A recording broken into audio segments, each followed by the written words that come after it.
So, Trudy and Lisa, where and when were each of you born? Go ahead. I was born in Huntsville, Texas in 1965. And what month? Because I'm interested in your astrological sign. March. I'm a Pisces. Pisces. And Trudy? I was born in Ellenville, New York, February 1st, 1961. Is that Aquarius. Aquarius? Okay, nice.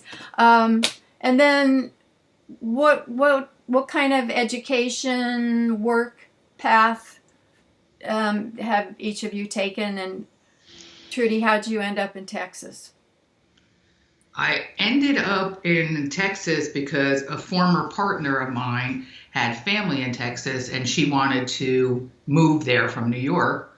So I did, and I was working in human services for many years, like 20 years, when we moved there. And then I got into corporate America, and I met Lisa probably about a year after we moved there. And here we are. So somewhere along the line, you broke up with the person that you came to Texas with. Yeah, we had an open relationship, so we dated other people and that sort of thing. And that's how I met Lisa. So we were dating for a while, and then things just became crystal clear, obvious that she was my person. So yes, we broke up, and Lisa and I have been together since. And Lisa, what about your education career path? I have a degree in commercial art, and I worked in that field for just a few years, not long. And then I went into IT just accidentally because of a friend. And I stayed in that field until I retired a couple of years ago. And then just recently, I've gotten back into working at a homeless shelter. And I'm a kitchen manager there. Wow. That must be difficult, but rewarding both. I love it. It's amazing. And then how did it work, the open relationship thing? Because it's hard for me to imagine, because I think I would be jealous or, insecure. That how did that work for a while anyway? Well, I mean, when I was with my previous partner, it was very open, and there wasn't really too many issues with it. When Lisa and I met and we first got together, also just to be fair, we were part of the SM scene at the time. And so that came with a little bit of, more freedom and more trust and that sort of thing. And we did that for a couple of years, and then we just kind of settled down our oats, and we're monogamous for several years. And then we tried to go back and say, hey, let's open it back up again. That was like years ago now, 12 years ago now. And that didn't really work so well anymore. So we have been monogamous ever since. It's simpler. Yeah. How do you keep from being bored? I mean, I suppose the advantage of open relationship is there's something new and titillating to keep interest. But with just two people, how do you keep it with a little sizzle? We're old. We don't care so much about sizzle. I mean, honestly. Think about it. We're two menopausal women, and it's like, we have our intimate moments, and we do the best we can, and it works for us. Yeah. Yeah. Well, we still have experiences every day, something different, and that's the things that we share that make it interesting and exciting. So what are some examples of? Oh, look at the bird. Oh yeah. He's pretty. She's a pain in the ass. Anyway. What are examples of an experience that keeps things interesting? Well, for me, like just recently, I started at this homeless shelter, and it has opened up new experiences to me that I've never had before. I never had to deal with the computers. Never had to deal with. And, I've been sharing those with Trudy. We've been talking about them. It's new things that, in our relationship before we really haven't talked about because, sorry, because, we just haven't had those experiences together. And so it's very interesting, talking about topics that we haven't talked about before and getting an idea of, what we both think about it. Yeah, and it's like when for years I said I worked in human services, nonprofits, and now I am a project manager in big fat corporate America. So we totally kind of flipped what we, our roles. So I have a lot of experiences from working in human services that I can pass on, or remember, she gives me memories that I've had of, good experiences and that sort of thing. And yeah, so it's just kind of popping birds. I've had a lot of cats during interviews walk around, but this is the first to have a bird. It's great. Her name is Mango, and she's a pain in the butt. But, but you love her. Yep. Can you be out in corporate America? Absolutely. I've shaved head, tattoos. I don't really want to mention it, especially if it's going in a public venue where I work. But the company I work for does Trans Remembrance Day. They're very accepting of everybody and everything. No problems whatsoever. I go in with shaved head and pink hair, and I have covered in tattoos, and there's no issues. I'm surprised because I think of Texas as being, a blue state, reactionary. So that it's good to know that we can't stereotype a state. No, that is true. When I first moved here, I just assumed like everybody with a Southern accent was stupid.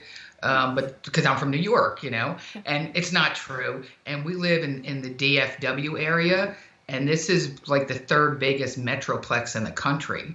I mean, it's, there's more people here than are in some states, I mean, just in this metroplex area, there's like 11 million people, or so it's a lot of people. So it's a very vibrant, cool area.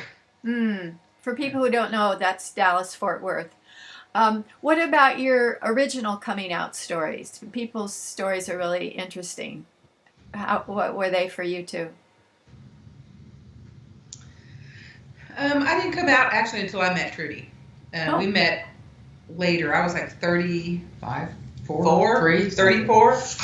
And so it was quite a shock for everyone, including myself, because I had been married before to a man. And yeah, it was really difficult, especially growing up in Texas. And my folks are very Southern Baptist, exactly what you would think Texas would be like. And it was tough, but if I had it to do over again, I would do it every time. Are they okay now with you being out, your family? What do you think? I honestly think they would rather me be with a man. But they know that they can see that I'm clearly blissfully happy. And so they're happy that I'm happy. But I think if they had their druthers, they would much rather me be straight. Do Southern Baptists think that people who are gay are going to go to hell? Is it that extreme? Yes. Yes. Yes. That even if you rationally don't believe it, if you're raised with that, it still leaves kind of a residue of guilt and shame and all that. Well, I'm actually Wiccan, and so that's just another whole thing with my parents and my family. But no, I don't have those feelings anymore. I used to, but I'm pretty happy where I am, and this is where I need to be. So I'm good. Some people say that being in a same-sex marriage is role-less. That because you're a man, you don't automatically know you should carry out the trash and mow the grass or something like that. So being able to compare roles in a heterosexual relationship and roles in a same-sex relationship, how does that work? What did you notice? The differences? We all do everything. We both of us, we take care of the yard, and we take out the trash, and we both do laundry, and we both cook. I am a better housewife. It's true. But but Lisa will get us to do things that I may not have considered. We had ugly lights in our kitchen. They're fluorescent lights. And so we tore them out. We rebuilt the ceiling and put in LED lights because she said, we can do this. That's right. So we've installed our own appliances and built cabinetry, and we just do everything ourselves. It's as far as roles, I mean, to the world I look more butch, so people would say, oh, that's the man in the relationship kind of thing, But we are sensitive women we just do everything. She doesn't know where the trash is. I do take out the trash. In the old days, people talked about butch, femme, lipstick lesbians, and there were like these stereotypes of if you look like this, then you're more masculine. If you look like this, you're more feminine. Do you think that's evolved and changed over the decades? Absolutely. I came out in the 70s. I came high school. I went after high school, I went on a trip, and I was like, holy shit, I'm a lesbian. I just kind of figured it out, and I came busting out. I was never in the closet. As soon as I figured it out, I was all over it. So yes, back in the 70s, it was butch and crone and all these things. And yes, it has evolved. I just think that people don't have to do that anymore. I think they don't have to. Back then, I think it was a way to know each other or to spot each other kind of thing. But I still have younger friends who still, we consider them butch and femme. We still kind of refer to each other that way. It's just the way it is. But between the two of you, there's not a butch or femme. I don't think so. Is there? No, I don't think so. Yeah. No. I just like to dress different. Like I wouldn't be caught, dead in a skirt, but Lisa wears skirts all the time, and that's just, to me, a personal preference. I don't wear makeup, but nobody in my family wore makeup. We grew up in, kind of a rural area of New York, so we always wore jeans and flannel shirts, and, so it's like, that's more for me what it is like that, so. And what did your family, how did they react when you came out when you were a teenager? Oh, we didn't speak for many years. And they would, periodically invite me over for, a holiday, and I would want to bring my partner at the time, and they said no, so I wouldn't go. So that went on probably until my grandmother died, until I was like maybe 25 or 26. And then we finally started speaking again. And as I got older, it became, they're just, it's just what it is. My siblings have children, and I've always been Aunt Trudy, and it's not a deal. It's just not a deal. Mm. Lisa, did you have kids in your first marriage? I did not. Are you all married? Yes. We had a commitment ceremony before you could get married in 2000. And then when it became legal in 2015, we immediately got married. Yeah. Did you have a big old party? Go ahead. It was pretty good. We actually, my sister and my nephew and that's niece. Yeah. My nephew, my niece, and my sister were here. They came down like every summer from New York kind of thing. And so they kind of pressed us, you need to get married while we're here.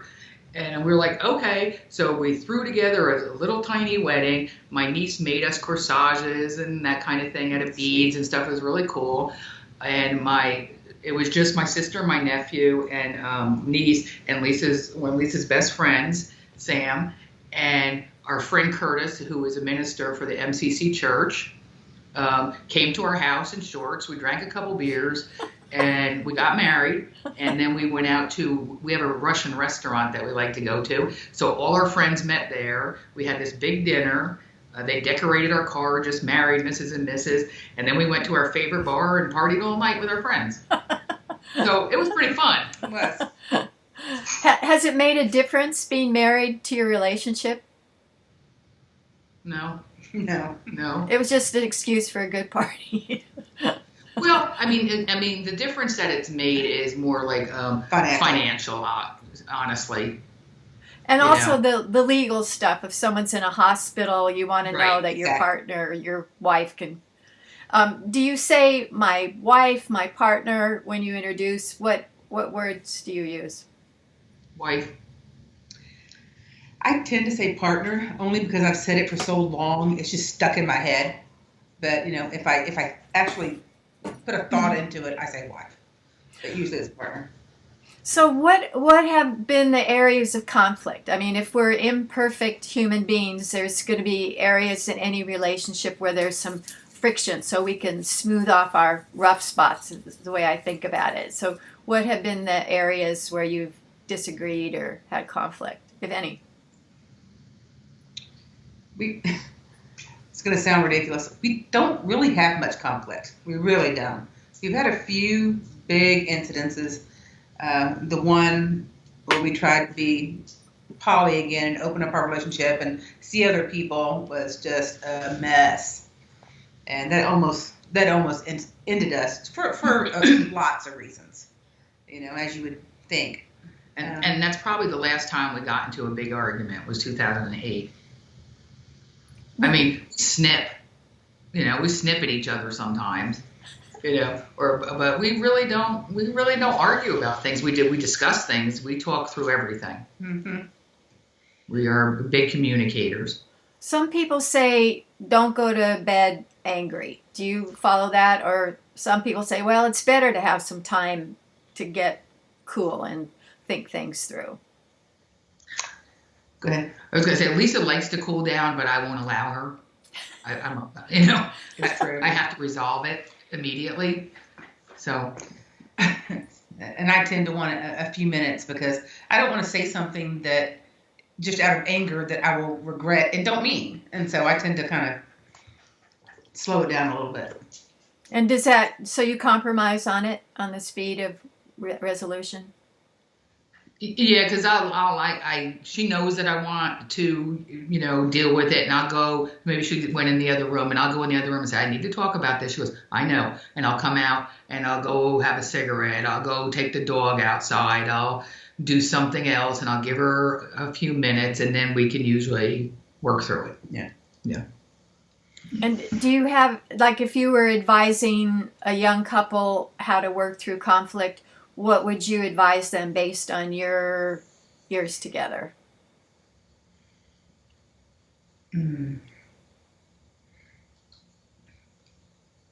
Allow each other your process. Yeah, talk about it. I mean, a lot of people just don't want to tell people how they feel because they think they're going to be upset or hurt or they're going to give too much power away or whatever it is. And they just got to talk about it. You've got to. Yeah. Right. Because we're not mind readers, so you have to talk about it. Many years I thought she was, but she is not. Well, and we have done things and said things to like each other, like, what you did hurt my feelings, or I need you to respond to me in this particular way when I say, these things. This is what I need from you. This is how, and both of us have said that. So and we really, sometimes it's, a little painful, but it's certainly worth it. It's true. It's like a pimple or something. You got to pop it. Yeah. Yep. When you were in your S&M period, was that a passing kind of fantasy to play out, or is it still something that's kind of intriguing for you? It was. I don't think it was a passing fancy. I think it was a many years long fancy, but not something that we necessarily physically interact that way anymore. There's still some mental pieces of it or emotional pieces of it that still are there. What do you think? Yeah, I mean, and this is just for me. It was fun. I had a great time. It was just fun. But it had some, to me, impactful, emotional responses for you. Yeah. she was more affected by it negatively. And so at this point in life, I would not be interested in going back and seeing that. Yeah. It was a lot of fun while it lasted. And does one person stay in the S side and one person stays in the M side, or do people switch around? Depends on the people. What about you people? We tended to stay in the same roles. Yeah. That would fit. I mean, make things easier. Right. Yes. Yeah. So we tended to stay in the same role. And did this involve costumes and dressing up in certain ways? Hell yeah. That's the fun part, right? Yeah, that shit was fun. And parties with other people, and and not in like a, people have misconceptions about S&M. It's not always about the sex kind of thing. So you would go to parties with lots of people. There wasn't any sex going on, but you got to see some really interesting stuff and experience some really neat things. And it was a lot of fun. It's very role based. Right. And would guys come to those parties too, or were they just for women? We did a little bit. We mostly did. We belonged to a couple of different women's clubs, so there was a lot of that. But we went to some bigger gatherings that were, there's, it's the SM community is pretty accepting. You're a freak. You're a freak. We love you. We don't care if you're gay, straight, trans. We don't give. We don't care. Whatever. Just, nobody cares. Right. That's the experience that we had anyway. Right. How do you?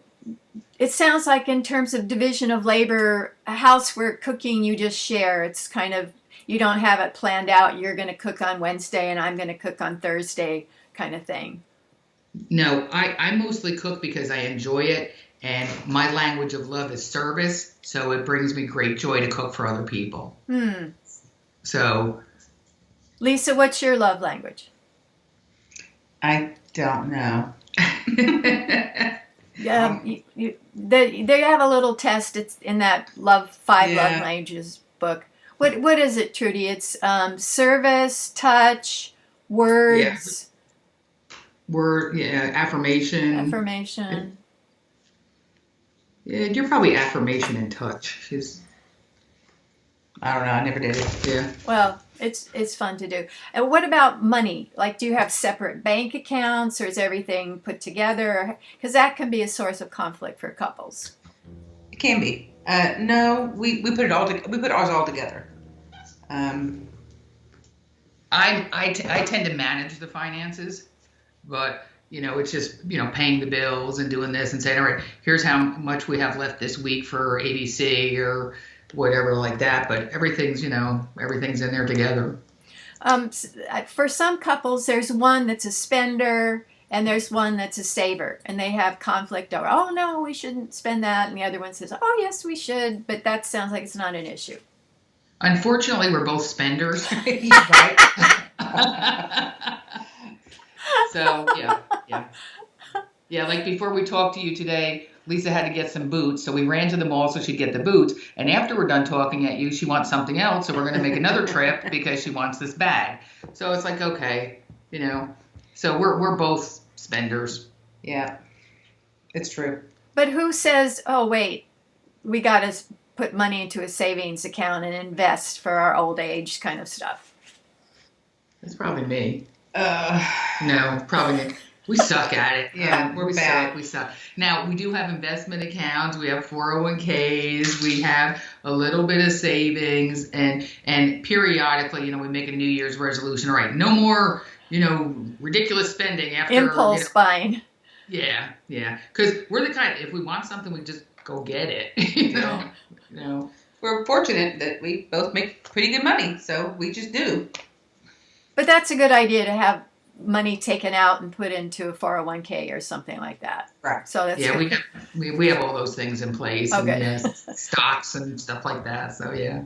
And in-laws sounds like that's not an issue because they're not real close to you in the picture.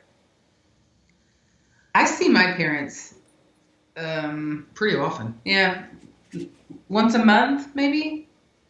In the grand scheme of stuff. Trudy doesn't typically go with me because we have the bird and the dog, and I'm not going to take them over to my parents because they would just freak out. So I used to go with myself. And we do family. Like my niece got married a couple of years ago, and I officiated the wedding, which was the biggest thrill of my life. Oh. And Lisa came, and she's part of the family. And whenever we do like family things, she'll go to New York. Well, a lot of my family's still in New York, and she's really close to my nieces and nephews. So we all have close relationships, and I'm really close to Lisa's sisters and Cheryl's husband, Mike, and I don't know. We do okay. Yeah. Parents can be a pain in the ass, but you love them, and it's like hard to think since for me anyway, since I never had children, I don't know how you would feel towards your child being like a real person other than your child. They make it pretty clear really soon, I think. I mean, it's pretty obvious that they're their own person. It's not subtle. Right. So you just start, and our parents now are like in their 80s and, that kind of thing. So it seems fine to me. Good. So how long have you been together as a recognized couple? I wasn't clear on the chronology of how long it's been. 22 years. Neat. And what do you do for fun? Travel, play with the dog. Because fun is the glue that holds a relationship together. Good times. Let me see. Let's see. We travel. We go camping. We do gardening. We're constantly doing household projects because Lisa's a project person. We have a dog. We have that stupid bird. We are the entertainers of people in our group. We have a pool. So we constantly are having barbecues and poker parties, and Lisa's renowned for her Halloween parties and her murder mystery theme parties and stuff like that. So we do a lot of fun stuff. We do a lot of fun stuff. That's anytime there's a festival going on around, we go to the festivals, and we spend a lot of time with our friends. Our circle of friends are really important to us. And then we have lots of separate interests too. So yeah. Like, what are some of those separate interests? Like, I'm an extrovert's extrovert. And so I am always out and about. I'm playing poker. I'm playing shooting darts. I like hanging out at the bars still. It still makes me feel comfy and cozy to go to the gay bars and hang out with my people. I'll go kayaking or hiking and, fishing and camping. And Lisa sometimes goes, and sometimes I go with my friends, So those are the kinds of things that you do. I'm introverted. I tend to want to go into a quiet corner, and I read, or I go outside and garden. I do quilting, and I have my coven and my pagan group, and we do things together outside and camping as well. I read somewhere that Wiccans were kind of working on Trump. Do you think that it was an effective spell casting that he didn't get elected? I just don't know how to answer that. I personally did not do that. I don't know if anybody else did. My group of people tend to only want to put out good into the universe and we want to make sure that even Trump, is not a miserable person, and we only want to make things good. Yeah. So I would never do that. Right. So spell casting is just for good. I agree with that, because what you put out comes back. But speaking of Trump, what is it with Texas that they filed the suit to overturn the election in the 4 states and that kind of thing? I don't understand it. It's craziness. I have no idea. The only thing I can think of is that the politicians are trying to have favor with Trump for some reason in the future. That's craziness. See, Lisa's really nice. I just think they're fucking idiots. But they have some motive. I mean, maybe they're afraid of Trump, but why be afraid of him if he's going to be out of office in January? What can he do? I mean, I guess he can tweet at them. I think they're still trying to appeal to that right-wing conservative religious, because we are in the Bible Belt, you know what I mean? Majority here. It's a majority here. It just is. It's changing some, but I think they still want to appeal to that demographic, so they're, grasping for straws. But I don't get that either, because he's the most unchristian person you could ever imagine in his behavior, words, and I mean, if you have unprotected sex with a porn star when your wife just gave birth to your son, I mean, how Christian is that? Right. I agree. We have no idea. I just cannot. Yep. I don't understand it. Well, it sounds like Texas is really divided. There's the old reactionary conservative traditionals, and then there's maybe people who came in from New York and other places that live in the urban areas. It's kind of like Georgia is changing, Texas is changing. Well, I think it becomes more as people. I think people are tending more to like urban areas, and the urban areas are huge. And if you look anywhere in the country, those urban areas tend to, run blue. And the folks out further in the country, because their experience isn't as broad as people who have traveled or went to college, or their purview is right in front of their face, so they have no clue what's going on in the rest of the world. That's my thought about it. And the more and the more you meet different kinds of people, your opinion just shifts. I think college, well, we know that education plays a big part in it, that right. Trump voters are often uncollege educated. Yep. But also, it's interesting that Pete Buttigieg, however you say his name, is the first out gay cabinet member. So that's progress. Yeah. And we have our first Native American cabinet member too, so it looks like the whole climate team is women, and that's kind of cool. So I think things are changing, and it's like anything. I think that in order to have change, you have to have chaos, and chaos breeds change. It's just the way it is. That's interesting. Yeah, that makes sense. Things have to fall apart before they can be reassembled.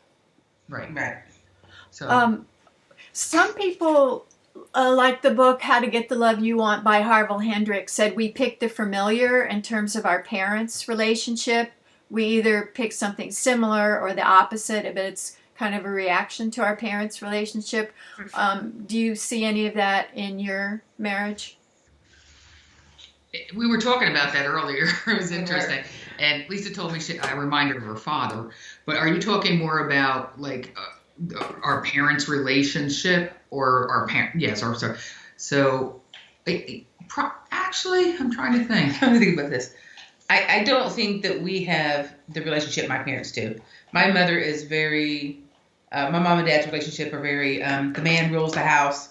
The man is the breadwinner, the smart one, the wife stays at home, and that's just the way it is. And they both seem very happy in that. It's like, whatever you want to do is fine for me. We do not have that relationship. Right. So I don't. Well, do you think you reacted against that, against your mother being the subordinate? She is bossy. You are bossy. Well, your mother's bossy too. Yeah. In a good way. I love her mother. I don't think so. I don't think that's a reaction, but maybe, I don't know. Thinking about it, I don't believe it is. What about in your first marriage?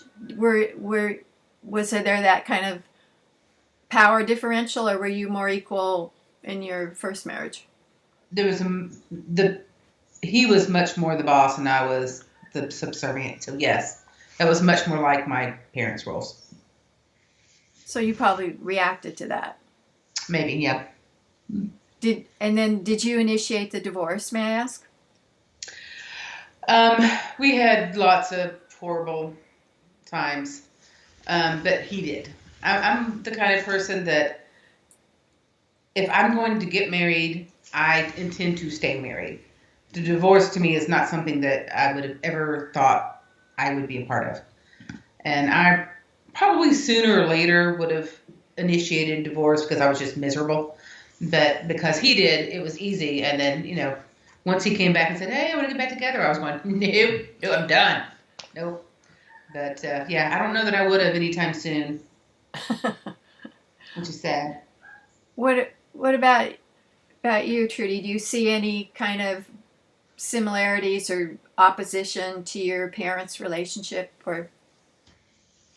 I don't know. It seemed like in my house, my mother. It seemed like my mother was the boss, and my father. We used to call him kind of Mr. Neutral because he was just like whatever, I'm good, whatever. For the most part, he was just pretty chill and good.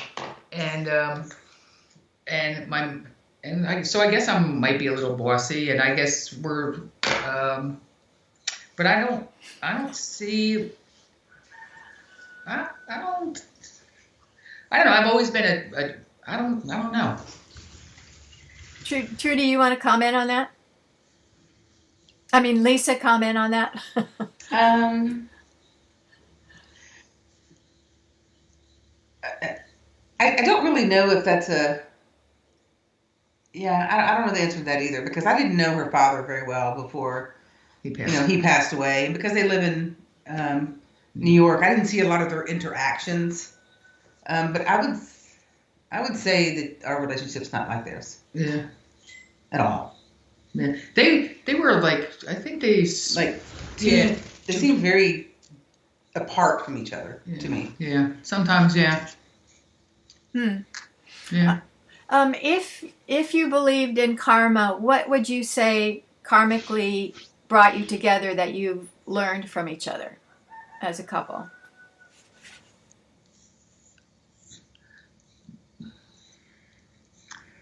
I don't think I necessarily believe in karma.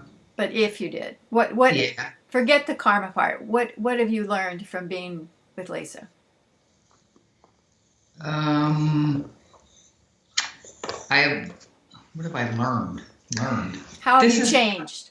This is what I think. I think that I was put here to calm her the fuck down.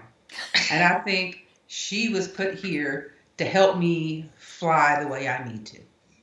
So I was always at home and by myself, and she was always the life of the party. And we have gotten together and kind of calmed down on both of those sides. And I think that's what makes it. Yeah, that's probably true. It's an opposites attract kind of a deal. Yeah, absolutely. It's probably that's really a good way to look at it because. I sometimes say if something ever happened to Lisa, I tell my friends, I said, you guys better come get me because I'll probably drink myself to death or something. You know what I mean? Or just, go out there and party and be a crazy person. And she keeps me in check. And I encourage her to do her thing and be out there. And she does. So it's kind of cool. So if you were going to think about, people say that relationships take work. And what does that mean? Do you agree with it that they take work? And if so, what does work mean? We talked about that too. We know it does not take work. It's not, I've heard people say that it's difficult and, relationships take work and you got to struggle. And I call a big hunk of shit on that. I think that if two people are friggin' adults and you get together and you discuss things, then why is that work? That's not work. If you and I were going to have dinner and we would discuss, hey, what kind of food do you like? What kind of food you like? And come to an agreement. That's not work. That's just having a discussion and making some decisions together. So it's not difficult. It's, I don't think it's difficult. That's assuming people are rational. I guess the difficult part is if people aren't wanting to get in touch with their wounds or their part they don't want to bring to light. The good thing is we are both rational. So it works out really well. We're both willing to compromise and even if we don't want to compromise and it's like, no, I don't want to do that. I'm okay with Trudy doing it, so. Right. I'll say, hey, I want to go kayaking and, she goes, I don't want to go kayaking, but go have a good time. And she'll say, I want to go. Dance naked around the fire. Yeah, with her friends, and I'm like, all right, you go dance naked around fires. I'm not really interested in that, Yeah. And we just that's cool. We encourage each other's own growth as well as ours together. But and sometimes there's still some insistence. Like if I'm invited to a party or something, I'm like, Lisa, I really want you to go to this party, and she may not necessarily want to go, but she does because it's important to me. Sometimes it isn't important to me that she comes, and sometimes it is, and vice versa. She has activities that going on. She goes, "Do you want to come to this?" I'm like, "No, I'm absolutely not coming." And then she'll say, "Well, what about this? It's important to me that you come." I'm like, "Okay, I'll go." So we did, those kinds of things. That's rational again. It's fair and rational. Got it. So last question. What kind of advice then would you give to a young couple that was just starting out based on your experience?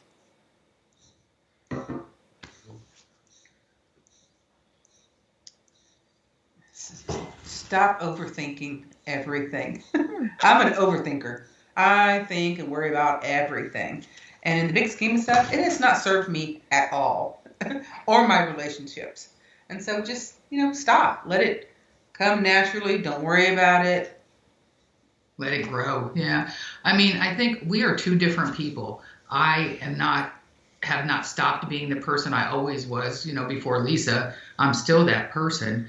And it's important to have things together, but it's also really important to have a life of your own. Lisa has friends that I don't know, and vice versa. She does things with people that I don't even know who they are, and vice versa, and that's perfectly okay. It's like you have to be your own person and still, it's like I don't hang out with my friend, one particular friend every day my whole life because that's insane, so why would you do that with your partner? She's like, I'm going to go down and see my parents for the weekend. Do you want to come? And I'm like, I got to work this day. And no, I don't really want to. And sometimes she'll say, I really want you to. And then I will. But otherwise, if I don't want to go, I don't go. It's just. And I say, I'm going to go camping with the girls next weekend. We're going to go. She goes, it's going to be hot. I'm like, I don't care. She goes, I am not going. I said, all right, well, I'm going. I will see you. She goes, all right, have fun. Again, it's rational. Yeah. And it sounds so reasonable when you say it. But I think a lot of people struggle because they're not as rational for whatever reason. Just sometimes I think it's just age as well. I mean, yeah, when we got together, I think Lisa was 33 and I was 38. We had all, had previous relationships that didn't work out, and then we found each other. And I think we were very clear from the beginning, about what we wanted and what we needed. And we talked about stuff. And I think we were pretty clear. And what we wouldn't. And what we wouldn't. And right, what we wouldn't tolerate. We both have, hard stops about things that, and so we honor those things. And we communicated them. I told her what I would and would not deal with. And right. So it wouldn't be a surprise. What were the hard stops? This is the limit. Mine tend to be, I have very few. And one of them is drugs. I don't like drugs. I don't want them in my house. I don't want you doing them. And it's just like, that's it. That's the biggest one of mine, actually. Right. I don't really have many hard stops. I don't think I have any. We were talking about it after we got your email and we were looking at it and we talked about hard stops. It's like, I hear people say infidelity is a hard stop. For me, it's not. It's really not because, it just isn't. It's not that big of a deal. But I know I'm weird. She tells me I'm weird about that. She's weird. But I don't really have, biggest heart. If it was infidelity, like secret sneaking around, that would be different, right? That's well, and then I would be upset because all she could have said was, "Hey, I want to sleep with this person. Is it okay?" And I would say yes. So yes, and I do have a hard stop with if she doesn't pay enough attention to me because I need attention paid to me. So if she's running around too much between her job and her friends and stuff, and I'm like, no, you got to carve out a day for just you and me. Even if we sit here and cook together and watch a movie or something, I need for you to have time for me. So that's right. That's probably it. Got it. What was it? Love at first sight for both of you, or what did you think? Oh, I can really tell this is my person. Initially it was lust. I mean, it was definitely lust. And then, it was very quickly obvious that this was my person. Very quickly. I knew because she let me love her in the way I needed to love. Because a lot of times, we love each other how we can, and you've got to allow that person to love you in the way they can. And she let me love her in the way I needed to do. And that can be pretty intense. And she allowed that to happen. So. And what does that mean, that the way you wanted to be loved? I am very emotionally intense. It's just kind of, at the very beginning, I was very needy and Clingy. And she let me love her that way. Then after a while, after a couple of years, she was going, okay, let's rethink of this, and we kind of changed the things a little bit, and yeah, because I started calling her Ivy, and she said, "Why are you calling me Ivy?" I said, "Because you're so clingy." It's true. But I think the first couple of years she needed the reassurance from her, because of her past experiences, that somebody really loved her and somebody really would be there for her, and I'm not going to cheat on you, and I'm not going to do all these terrible things that happened to you before. I'm for real. What you see is what you get. Mm-hmm. And once we got beyond that, I also think one of the things that helped us, we met in Texas and we had a big group of friends, that kind of thing. And her family had a little bit of a hard time when she came out. So we moved her. She had a sister who lived in Virginia. So we moved to Virginia for 6 years. Right. And that was the real, first, part of our relationship. And we didn't know anybody. Mm-hmm. And it was really I think it was great for us to be able to take that 6 years and spend that much time, with just the two of us, mm-hmm. and getting to know each other and getting rid of our past, hurts and angst. And, we bought our first home together, and we did all those things with really nobody else around, not a lot of other friends, not a lot of, mm-hmm. a lot of other interactions. And I think that really helped us get a super solid, I think so too, start in our relationship. Had we stayed in Austin, we were living in Austin at the time, and been still part of that party crowd, I'm sure it still would have worked out, but I think it was good for us to get away and build that life together, essentially alone. That makes sense. Without different pulls. My cat's going crazy. Probably sees your bird. Do you, in the second wave of the women's movement, there was the concept of political lesbian, that I guess it was that you didn't have sex with men, but you didn't have sex with women either. Did you ever hear that concept? It was kind of an interesting one to me. Yes. I think it was just part of the women's movement, and they didn't really know how to put it in words that they support all women, and I think that's, for me anyway, that they just liked hanging out with strong women. So I think that was the whole political, the political lesbian ideas. They just wanted to be around strong women, and feminism and that whole part of it, and we're still of don't slut shame around us, don't fat shame around us, don't do trans shame, don't do any of that around us, because we honor and love, all women and in whatever iteration they choose to be. We have friends who are grandmothers and mothers and foster parents and trans friends and all these beautiful fat, black, white, red women around us, and we just so I think it's just the honoring of all those pieces, You're a stripper, good for you. We have a friend of ours who put herself through, got her PhD in mathematics being a stripper. That's a smart woman right there.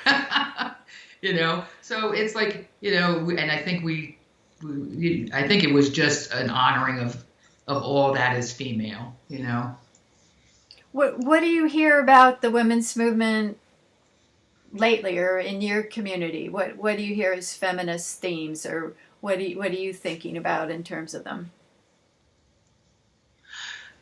I think the biggest struggle right now is trans women. I think that's a struggle for some of the older feminist separatists, lesbians and women. I think that's a big struggle for them. I think that's the struggle. I think as far as those of us who are a little bit older, as far as feminism, I mean, we created, our feminist model and we live it, so it's not so much talk anymore. breaking the glass ceilings and seeing, people do that. We're still beholden to men to kind of help us, push that way. And I think it's like anything. Just realize your point in history and do the best you can and move forward, and don't be an asshole, really. So that's kind of what I think. Anything else that we haven't talked about that you think would be useful to a new couple that we haven't touched on?